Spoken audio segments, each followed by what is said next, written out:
That's Nick. And that's Joseph. And today we're here to talk about Urchin, the directorial debut of Harris Dickinson, which premiered at the 2025 Cannes Film Festival in the Un Certain Regard sidebar, where it won lead Frank Dillane Best Actor. Mr. Dickinson also received a separate Fipresci Prize for his film. The distributor 1-2 Special is releasing it on October 10th, 2025. I can't help but think of 1-2 Step. I know Harris Dickinson as an actor from Baby Girl, Beach Rats. and Beach Rats. What is Urchin about? A young addict living on the streets of London is given a shot at redemption, but his road to recovery soon curdles into a strange odyssey from which he may never escape. That makes this seem a lot more than it is. What is your pull quote? A committed lead performance from Frank Dillane assists in elevating a familiar and bleak journey about addiction in Harris Dickinson's debut feature, prizing an ambiguous sense of despair in navigating an impossible escape from a sunken place. Mine. Urchin feels too harmless and esoteric to reach true transcendence.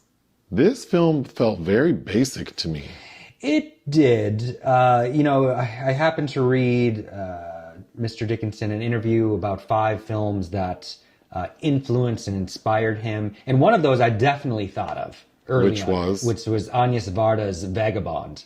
Okay. With Sandrine Bonnaire, especially the beginning when we see Mike, the main character, kind of shuffling around, living on the streets, and how his hair looks, because Sandrine looks pretty rough in that film. I did think of that, but he references Mike Leigh's Naked, Lino Brocca's Manila in the Claws of Light, Punch Drunk Love. I don't know. Those I didn't... I can see that in retrospect where he might have been going with some of that. But yeah, I do believe it's very straightforward. And you have seen a film like this before, most definitely. The look, feel, and the vibe of it reminded me of that MTV show from like 2008 and on, Skins, except it felt less edgy somehow. Yeah, I mean, at times it was also reminding me if like Larry Clark, maybe mixed with Go Ask Alice. But the story is about a guy named Mike, who's played by Frank Dillane. Who you know from the film Harvest. That's right. He's a homeless addict in London who's trying to get his life together. But immediately he bumps into another guy on the street, played by Harris Dickinson.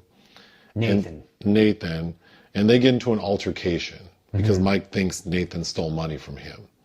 And there's this rando man on the street attempting to break up the fight. Simon, played by Okezi Morrow. And Simon is there doing way more than I would have done. I agree. But after the fight breaks up and Mike is left there, Simon is asking him, can I get you something? Do you want something to drink? Do you want some food? And of course, Mike is saying, well, you can just give me the money and I'll get it. No, I'll get it for you. Just tell me. They go back and forth. And Mike agrees to follow Simon to get some food. Does he say bagel shops nearby or something?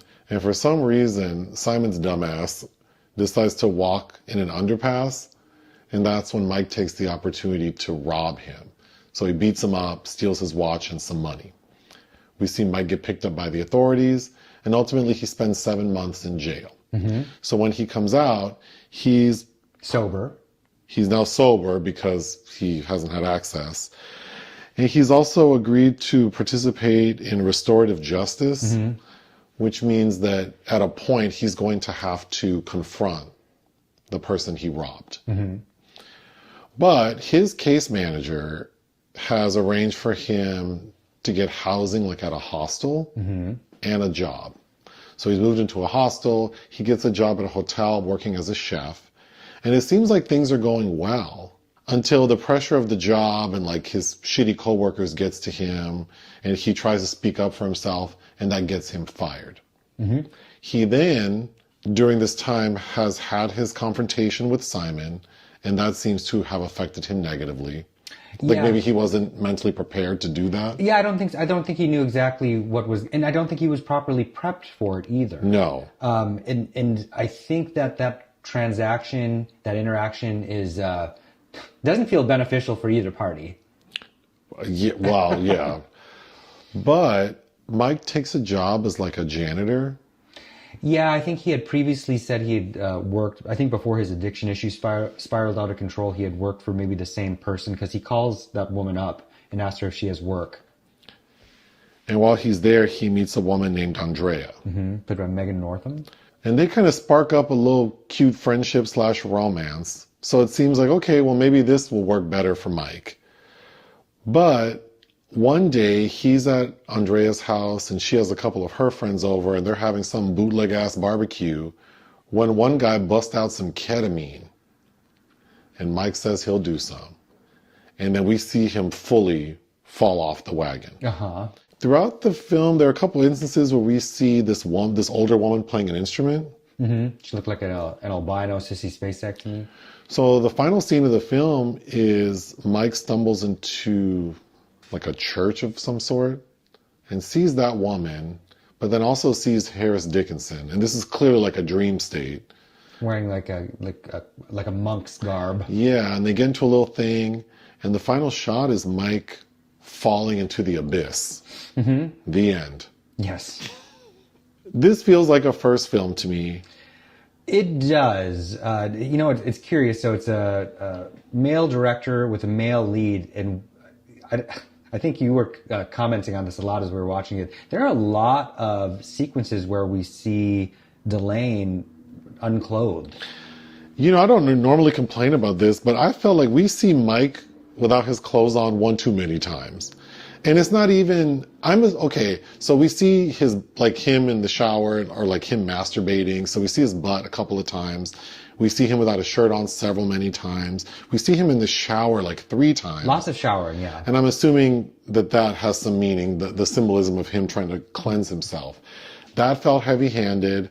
There are a couple of visual, for the IMDb premise to say a strange odyssey. I don't know if I didn't feel that. I mean, we get one shot where like Mike is in the shower and the drain water is going. Yes. And then that turns into like, then we see.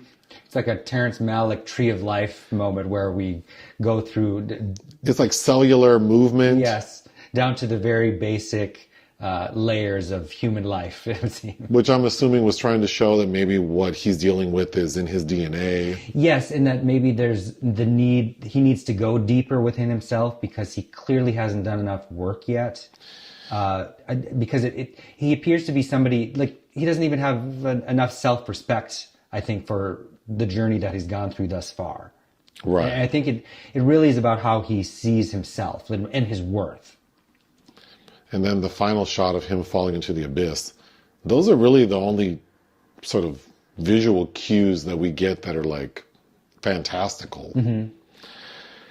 Okay, the case manager or social worker, whomever she is, that played like a comedy to me. Well, she immediately, from when we meet her, she's preparing her lunch. She's preoccupied with her lunch. I think that character was not handled well. Because Mike seems very interested in the resources available to him. We see him taking notes, reiterating what she has told him. This guy seems serious about his recovery and about his next steps. He has ideas for a business. Yeah. And she, again, is just preoccupied with everything but him. And I just think a lot of it feels heavy-handed. Overall, this movie feels, because Harris Dickinson wrote it, I kept thinking, I bet this guy, because I don't really know Harris Dickinson's background. Triangle of Sadness. Oh, that's right. But it seems like maybe when he was a teenager, he had a summer job and some guy he worked with had drug problems. And maybe he found out the guy ended up homeless. Or maybe he just watched a lot of Ken Loach films. And so he decided, I'm going to write a movie about that. It just doesn't feel very connected to the experience that this person might have. You can see where it's going. And I think Dillane does quite a bit with it because you do feel for him. There's, he's bonding initially with the coworkers at the restaurant, the hotel restaurant. It seems like, he might actually be okay.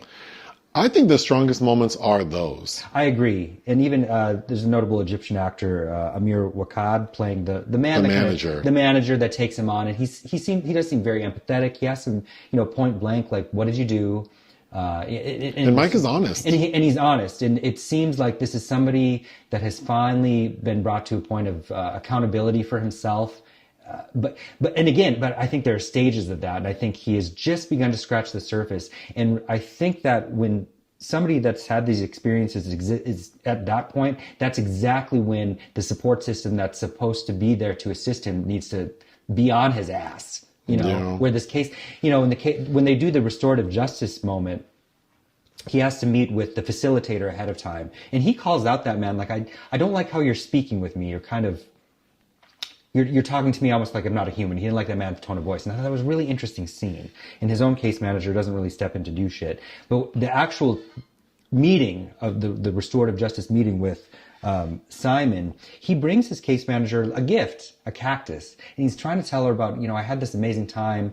I did karaoke with some coworkers, and she's so completely dismissive. It's really painful to witness. And it's like that is a person that should be responsible for, maintaining a human connection, because again, addiction issues, that is exactly what you need to maintain a sober lifestyle, is that sense of human connection. Just going through my notes, when we first see Harris Dickinson out on the streets, he reminded me of Arnie from What's Eating Gilbert Grape. Leo DiCaprio. He wasn't supposed to be in this, apparently. I guess because it's really not much of a role. He's kind of more of a catalyst. But the thing that's funny is he's got like a bashed up nose in that scene. When we first meet him, yes, his nose looks like someone broke it and it's bleeding. And then 7 months later, after Mike gets out of jail, he sees Nathan, Harris Dickinson's character, on the street again. And he has that same gash. Yeah. That feels like a continuity issue. You just keep getting hit in the face, kid? Because then the final time we see him he's at some lady's house stealing. That's interesting as well. Like, he doesn't have the same injury. A benefactress.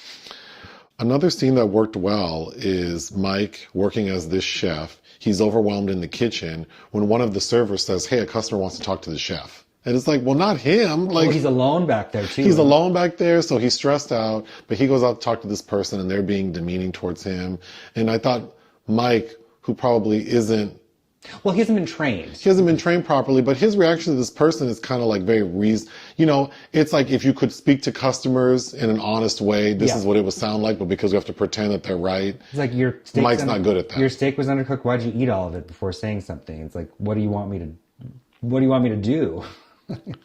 I think maybe had the director focused more on this guy's sort of day-to-day experiences and what that looks like now that he's on the road to recovery, the film would have been more successful to me. But these extra flourishes, I almost think that don't work. The existential, the metaphorical ending almost really doesn't assist us with anything. It's like, is it hopeless? I kind of wanted it. Strangely enough, right after watching this, for the very first time, I watched a very infamous drug film, Christian F., directed by Uli Edel from 1981, which is a very notorious film about a 14-year-old girl in Berlin in the early 80s who's addicted to heroin. And that shit is stark. The things that girl goes through. And I kind of wanted it to be a little more like that. This doesn't have any grit to me. No, he has a falling out because he takes the ketamine while he's kind of dating Andrea, and, she can see him slipping away from her, and she's like, I wish you had told me you were sober, because he hadn't communicated that to her. And they have they do have kind of a nasty falling out. Yeah. Because he's on one, and you aren't really yourself when you're under the influence. But not that I need to see degradation or miserableism, but it just felt like this is a film that will go on a list of many similar to it. We learned Mike has been homeless for 5 years and that he hasn't had sex for 2 years. Mm-hmm. And I kind of wish we weren't given those details, because it made me want to better understand him as a person. But we get so little about him that I almost wish he were kind of a mystery, and that we were just witnessing this guy trying to get back on his feet. Like, it doesn't matter what I've been through, I'm moving forward. Right. At least Andrea would have said something about his hair. I hated his hair so much that I can't even talk about it. It's just like, there's a way that you could make yourself look automatically better, and it's to do something with that hair on your head.